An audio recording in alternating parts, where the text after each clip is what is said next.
শুধুমাত্র নবীজি বলেছেন এমন একটা উক্তি উনি শুনেছেন, শোনার সাথে সাথে উনি দাঁড়িয়ে গেলেন, ওনার চোখ বেয়ে পানি ঝরছে, মাথাকে ঝুঁকিয়ে দিলেন এবং ওনার শিরা উপশিরা রগগুলো ফুলে গেছে। শুধুমাত্র নবীজি বলেছেন এই কথা শোনার কারণে ওনার শরীরের মধ্যে একটা জালজালা সৃষ্টি হয়ে গেছে, জালজালা পয়দা হয়ে। এটা আমি বানিয়ে বলিনি, আমার হাতে কিতাব দেখতে পাচ্ছেন। আসসালামু আলাইকুম ওয়া রাহমাতুল্লাহি ওয়া বারাকাতুহু। ইন্নাল হামদুলিল্লাহ ওয়াসসালাতু ওয়াসসালামু আলা রাসূলিল্লাহ ওয়া আলা আলিহি ওয়া সাহবিহি ওয়া মাওয়ালা। দর্শক যে যেখান থেকে দেখছেন সকলকে জানাচ্ছি আজকের ভিডিওতে আন্তরিক শুভেচ্ছা এবং অভিনন্দন। দর্শক, আমরা যারা সঠিক আহলে সুন্নাত ওয়াল জামাতের অনুসারী রয়েছি, আমরা মিলাদ শরীফ, কিয়াম শরীফ এ বিশ্বাসী, আমরা এটা আমল করি, পালন করে থাকি নবীজির তাজিম এবং সম্মানের কারণে। কিন্তু দেখা যায় বাংলাদেশের এক শ্রেণীর আলেম ওলামা রয়েছেন যারা বরাবরের মতোই এই আমলটাকে তারা অপছন্দ করে এবং তারা বেদাত বলে আখ্যায়িত করে। দর্শক ও শ্রোতা, নবীজির তাজিমে, নবীজির সম্মানে দাঁড়ানো যাবে কিনা এই উত্তর যারা বিরোধিতা করে তাদের আকাবেরদের জীবনের মধ্যে রয়ে গেছে।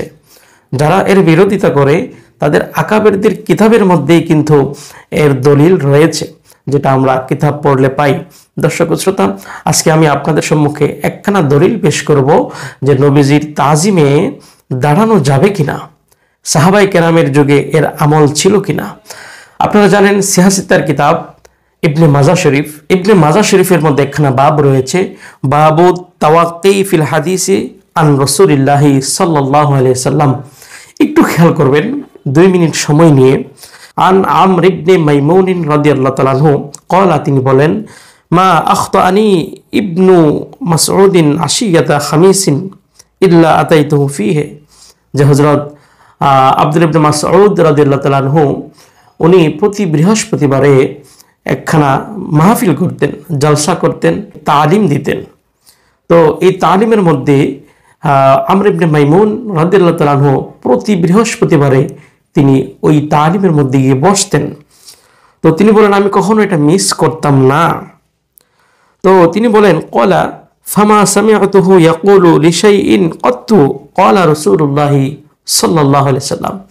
যে আমি যখনই ওনার মজলিসে বসতাম কখনো ওনাকে শুনি নাই যে নবী করিম সাল্লাল্লাহু আলাইহি সাল্লাম বলেছেন এমন উক্তি দিয়ে তিনি কোনো কথা শুরু করেছেন। একটু খেয়াল করার বিষয়। আমর ইবনে মাইমুন বলেন যে আব্দুল্লাহ ইবনে মাসউদ রাদিয়াল্লাহু তাআলা আনহু ওনাকে কখনো শুনি নাই যে নবী করিম সাল্লাল্লাহু আলাইহি সাল্লাম বলেছেন এমন কথা বলে তিনি এই আলোচনা শুরু করেছেন বা বক্তব্য দিয়েছেন, আমি কখনো শুনিনি।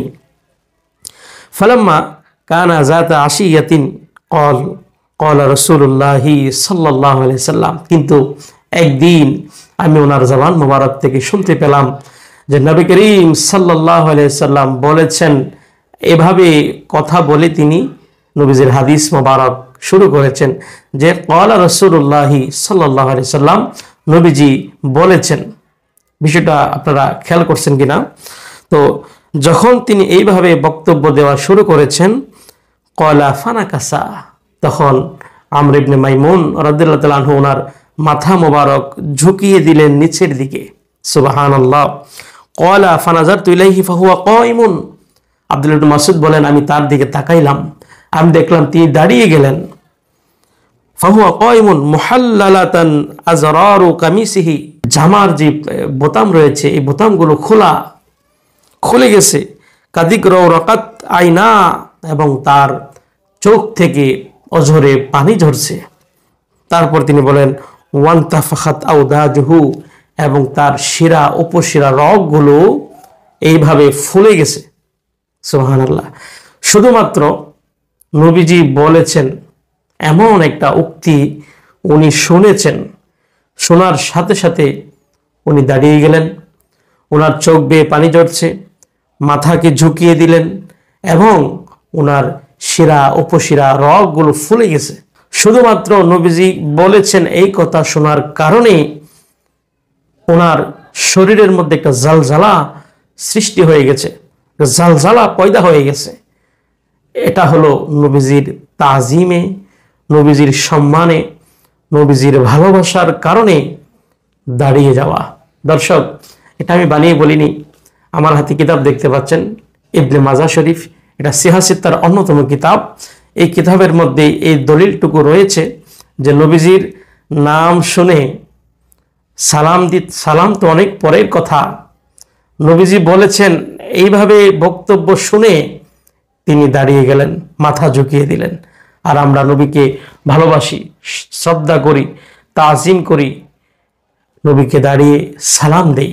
আল্লাহ পাক রব্বুল আলামিন আমাদের অন্তরের মধ্যে নবীজির তাজিম, নবীজির ভালোবাসা আমাদের কলিজার মধ্যে আল্লাহ পাক আজীবন আমরণ দায়েম এবং কায়েম রাখুক। আসসালামু আলাইকুম ওয়া রাহমাতুল্লাহ।